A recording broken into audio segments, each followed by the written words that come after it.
Welcome back. And Ingrid's back. That's right. Yes, I'm back. Yes. So we had Cindy here in the closet last week, but Ingrid is back live Yay. in living color. So welcome back to I don't think High we can all Heels. fit. No, we can't. It's It's deceiving. 3 is it's gonna be too tight. So yeah.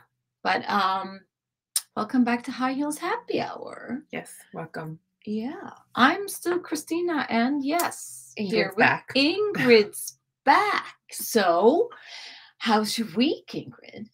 My week was great. A little busy. The kids are finishing up school, so last minute projects and all that good stuff. But other than that, really uneventful and easy. Yeah. How about you? Good. It's been a great week. High school graduation happened Saturday morning. It was it was great. I thought I was going to cry and it was going to be super emotional, but I didn't. It was just fun, kind of. I was very proud and very happy for him, and it was really hot, so we were all sweating buckets, but it was great. And then when they had a lot of graduation parties and things to attend, so that was really fun. It was a great week. And he's done with high school. Oh man. Yeah, that's a milestone.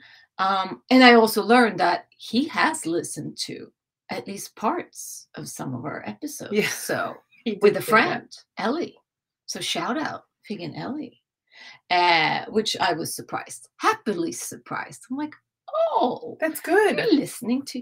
Oh, so another thing we learned, which I need to address, or not address, but that was really fun. We learned that the other week.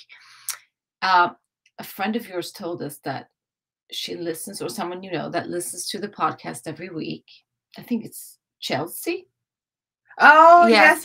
And her dogs love to hear our voices. So Adora. Yes. This is not just a podcast for humans. Also, the dogs love us. I love it. Yes, I remember. That is right. That was Chelsea. I thought that was really fun. So yes, woof. That's all I can say. I love it. Yes, no, that I forgot. That is right. Yeah. So what's your hack? So my hack is I stopped drinking Diet Coke. I didn't know you drank Diet Coke. Oh my gosh. I should have bought stock in Diet Coke. When did you drink Diet Coke? I've never seen you drink a Diet Coke. I would get a headache if I did not have a Diet Coke. Did you drink Diet Coke every day? Every day. This is shocking news to me. I have known you for so many years. I have never seen you drink Diet Coke. Victor would come home with the Diet Coke. So you were a closet Diet Coker? Yes.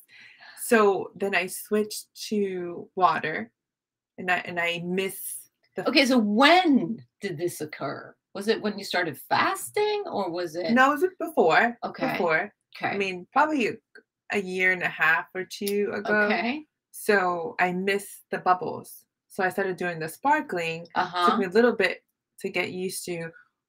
But I'm fasting, so I'm trying to get away from the sparkling because it has a flavor. So all that conversation left me with the hack of finding out how to flavor my water without so much sugar. Yeah. So I found out that in order to keep the fruit from getting soggy when you do infused water, is to slice up the fruit, put it in the freezer, and use that. And it lasts up to 2 days without getting all soggy and yucky.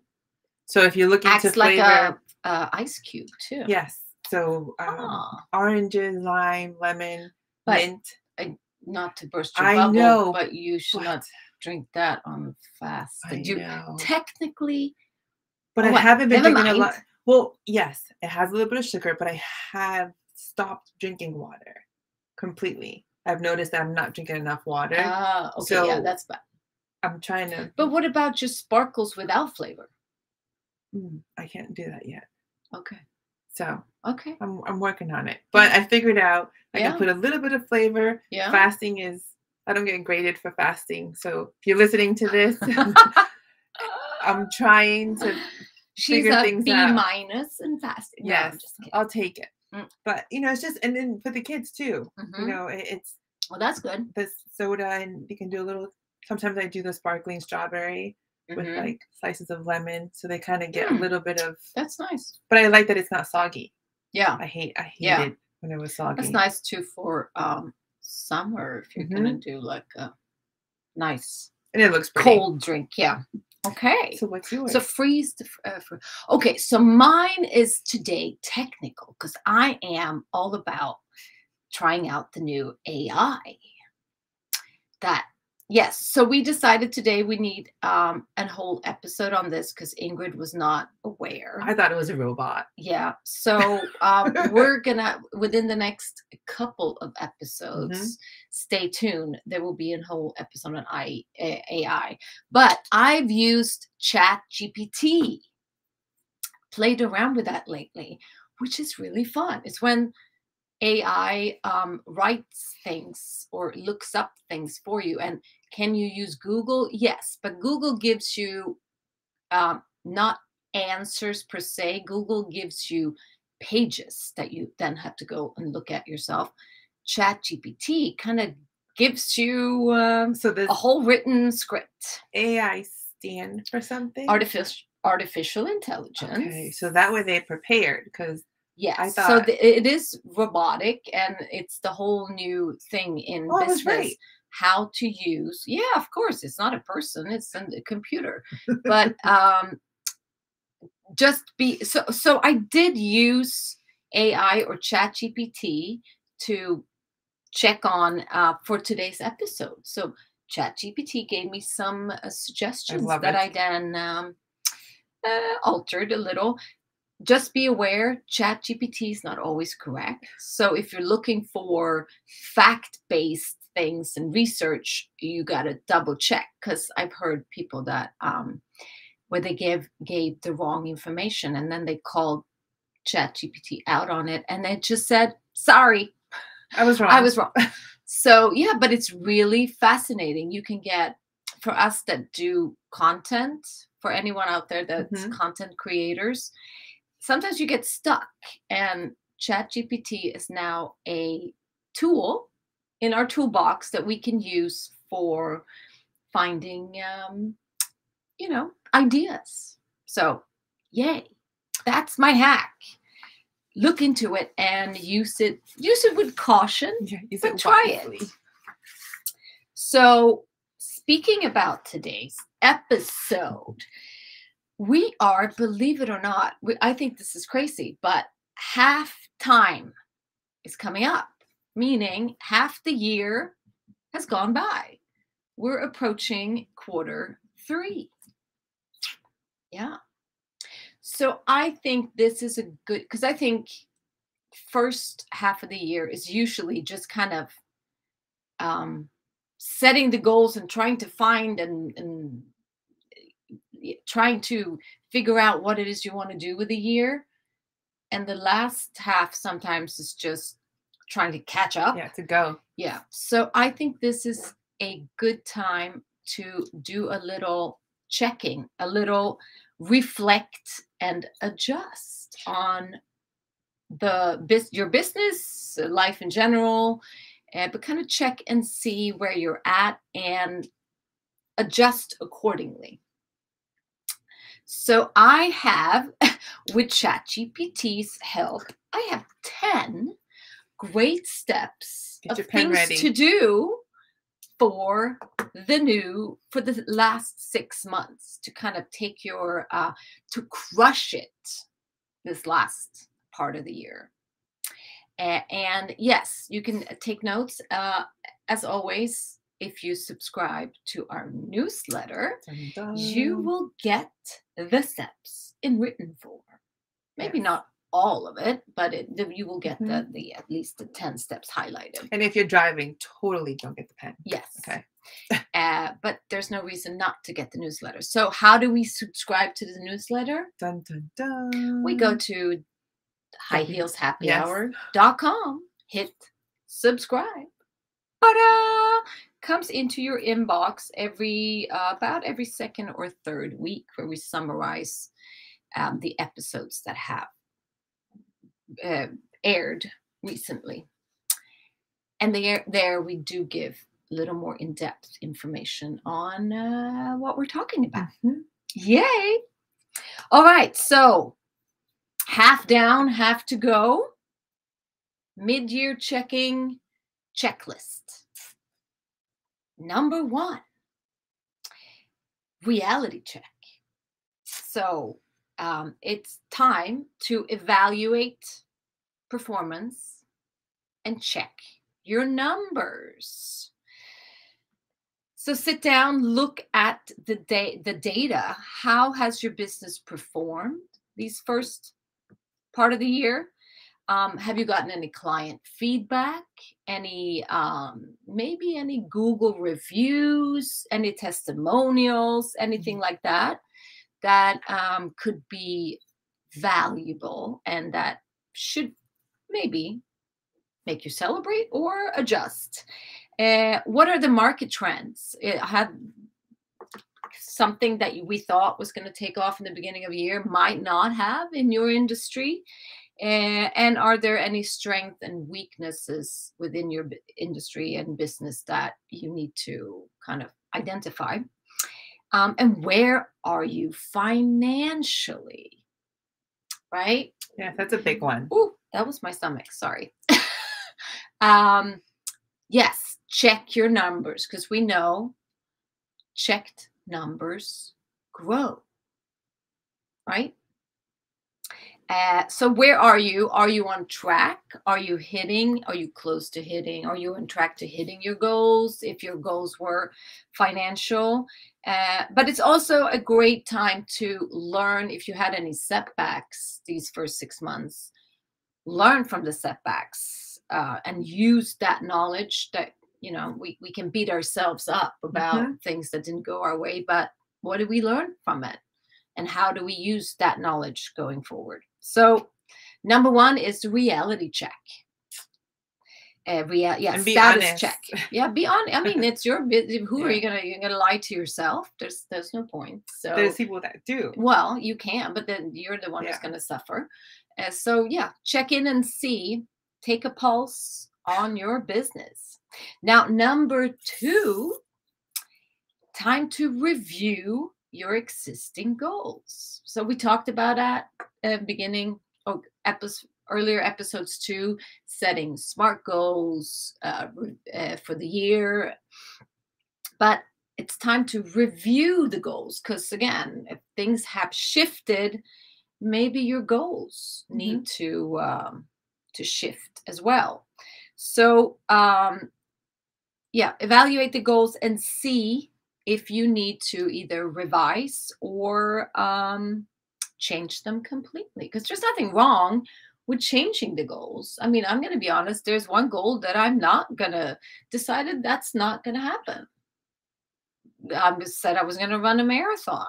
And you know what? It's not worth it, because I've had back pains and it's not going to be worth it. It's not going to be worth my time to do it before the end of the year. So, and sometimes you can change the date, not the goal.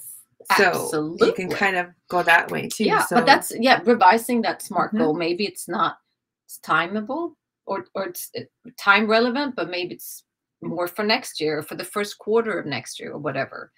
But really consider changes that has happened either again in the marketplace, your customers' needs might have changed, or maybe it's personal, that things in your life has changed to where what seemed like a really great goal in January is not anymore. Hence the marathon postponement. So review those existing SMART goals and check in on the word of the year. Yeah. Where are we on the word? Remember, if you don't know what the word of the year, what that's all about, well, check one of our earliest episodes. Yes, because it's something that we believe in and think is great. So check in that status update and your goals. Are they still in line with the word of the year, or do we need to switch things around? And here also, if needed, number 4, revise and make new SMART goals. So yes, you can revise, you can change the time, but you can also come up with some new ones that might seem that were not on the table beginning of the year, but maybe now. And again, what is a SMART goal? It's specific, measurable, achievable, relevant, and time-based. All right. Number 5. Número 5. Oh, and that was the Spanish interpretation. Or as we say in Swedish, nummer 5. See, yes, time to prioritize. So again, we started checking in, revising. Now, time to prioritize. What are the most important tasks that need to happen in order to generate the highest or greatest impact towards those goals? And I think this is where we often go wrong, especially when we set all the goals in the beginning of the year, and we talked about the different levels of importance. They're all super important, super high. They're all on red. But now is really half year is done. Now we get a little better, clearer picture of what is truly important or what we should be concentrating on. Some things might have fallen off the importance route on the way here, and it's time to prioritize, to kind of make sure you're more focused for the last 6 months. Because if your goals are still there and you're determined to hit them, then it's really time to make sure your priorities are in line. Number 6, after we prioritize, we plan and we schedule. Yes. For those of you that love planning and scheduling, I've actually gotten really good or better. Yes, you have. Yes, you have. I have and I will say, since I've known this woman for a long time, even though I didn't know she was a Diet Coke addict, having a job that you do now as an esthetician where you have to schedule people has let you schedule your personal life better as well. I have no choice. Yeah, exactly. So that has really worked in your favor. Yes. Yeah. It's been great because I know, when I'm working, I know when I can do my appointments, or if I'm maybe not booked that day, I can figure out my list that I have to do, that I think it's important. Yeah. I break those down and I fill it in. Yeah. So I kind of cross off as I do things. So it's been really good. Yeah. And again, I think we talked about this before too, but I think when it comes to planning and scheduling, it is not just work stuff.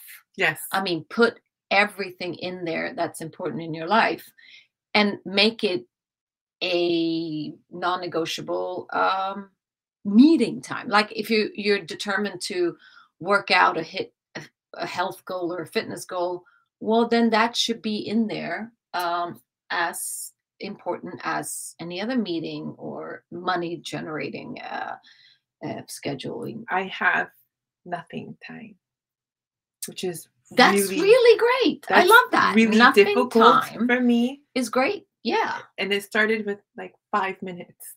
Yeah. Of nothing. I'm up to like 10, 15 minutes of just nothing. Yeah. I just sit down. Yeah. And the first 5 minutes, my mind is racing because I'm thinking of what I should be doing. Yeah. So now I'm getting to the point that I can just sit. Yeah.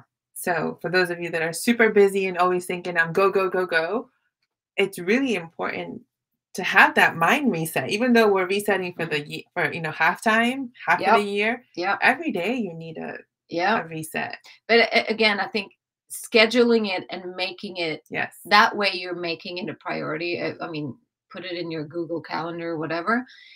It is so important, and it can be whatever it is you enjoy. It could be reading a book or whatever. And we're getting to that as we get further down the list, the like self growth or self development pieces that is so important, or just staying a healthy mindset. Then you gotta schedule it, whatever it is, like just do anything. Any work thing is so important. So planning and scheduling, not just saying, oh yeah, I'm going to do that, but really, when is it going to happen? And that way you're breaking it down too into, again, smaller pieces. So you're making sure you're allocating enough time for things that need to happen to lead you to success. Yes. All right. We're down to number 7, mindset checking. Yes, numbers and goals and all that, great, but we gotta check in where our head is at, right? So how do we really feel about our business? Because even if the money's good, goals are good, how are you still excited about your entrepreneurship and business? And regardless if it's a side hustle or a full time, are you excited about it? Does it fire you up? Is it worth it? Is it worth the hassle? So are you excited the possibilities that can happen over the next 6 months? And one thing we've talked about before too, that I'm bad at, have you celebrated the small goals that you've already had? She's getting better. So yeah, that's an area I am getting better. But looking at mindset and how you feel about it, really make sure that you're celebrating the things that have happened and not just beat yourself up about things that didn't. So yes, where's your headspace? And are you still feeling positive and motivated? Super important in all success that we feel motivated to keep going. And great ways to do that are the next couple of things on our list. Number 8, be a sponge. Yes. So really continuously learning and growing and improving within your business and within the field that you're in is so important. So really make sure that you're finding opportunities to grow and develop skills that you may have, but you want to be better at, or some new skills. Yeah, fine tuning, because the school is never out for the pro, right? So regardless of what field you're in, you might think that you know everything worth knowing. And if that's the case, then you're probably not motivated or feel. Then you probably need to widen your field a little bit. So finding, and I know for some professions, it's mandatory that you take a certain amount of classes. I know for me, member of our kind of interior design group called ASID, which is one of those professional groups, you have to take some classes. So do I. Yeah, and estheticians, of course you need. Yeah. So, but regardless if it's a must or mandatory in your field or not, you should have brushed up on something or learned something new within your professional field. And if you haven't in the first 6 months, it's time to do so. It's time. And even if there aren't any classes, maybe try to connect with other professionals within your field. I'm sure there are Facebook groups for everything. So maybe just finding someone who you can exchange ideas and experiences with. Super important. So Yeah, networking within your professional field, super important too. And then number 9, grow as a human being as well, because it's not all about business, right? And that's the beauty of entrepreneurship. Life and business kind of intertwined. So yes, we need to grow as professionals, but we need to grow as people too in order to stay happy and humble and yes, balanced. And so find things, if you haven't already.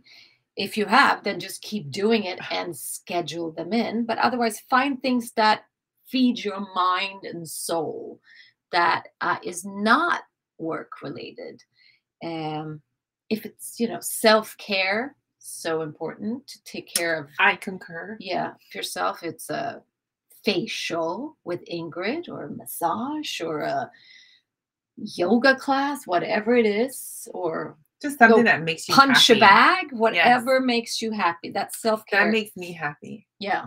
I like punching bags is fun. I like that too. Punching stuff, or maybe why not learn a new skill? Yes. Something that, it could be anything from cooking to sewing to, I don't know, flower arrangements, whatever you find interesting. Again, be a sponge, but be a sponge not just professionally.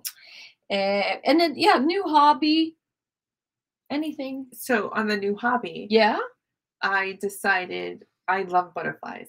I've mentioned this before, but I started buying milkweed and dill. There's 2 different butterflies, but I've seen them from start to finish, and it's like my new thing. That's with the awesome. kids. Yeah, and it's totally new. Although I just got a black sparrow. I'm gonna have to relook this, but it's a different kind of butterfly. And the caterpillar leaves the dill plant and hides somewhere. So I have a cocoon in my house, but you don't know where. I don't know where it is. Ooh. And the butterfly is absolutely beautiful. So do you release them out? Yes. After that, they have to stay.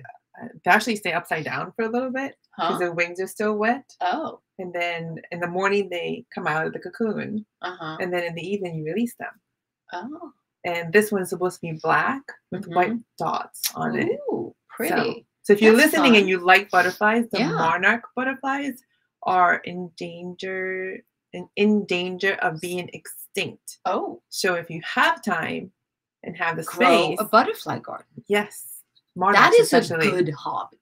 Yes. And it's beautiful. Yeah. I've never experienced a cocoon. Yeah. They're green with gold specks. Huh. I've just seen them on your social. So when they're gonna hatch, it turns like a clear black. And you can see, I think I posted that. Looks like a rice wrap. Yes. Yeah. And then they come out.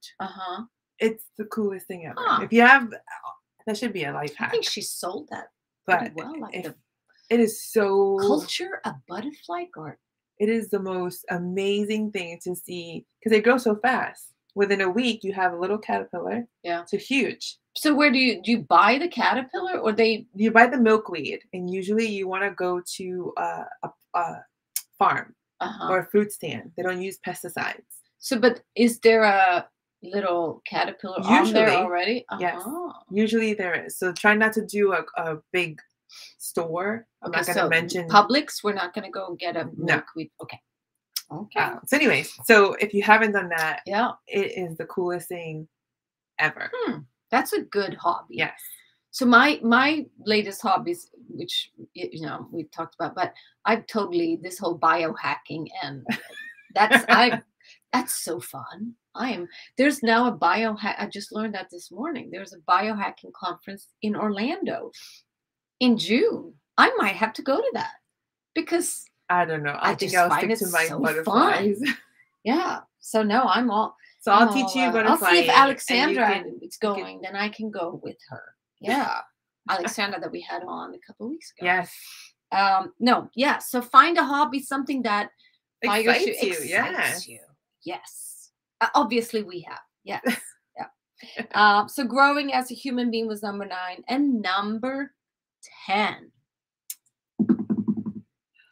build your village. Very important. Or expand your village, I should say. So seeking support and help is not a failure. It's really important for your business. Making sure you're surrounding yourself with people that can provide help, guidance, mentorship, whatever it is, but building that and encouragement, not to say the least. It's really important to find, because you become like the 5 people you hang around. So you want to make sure you have the right people around you. That's part of your village.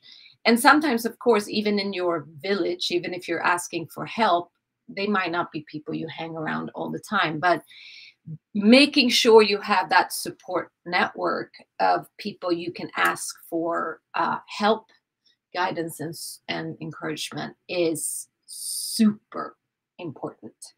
And the whole thing of asking for help.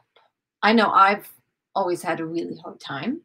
I've gotten better because it's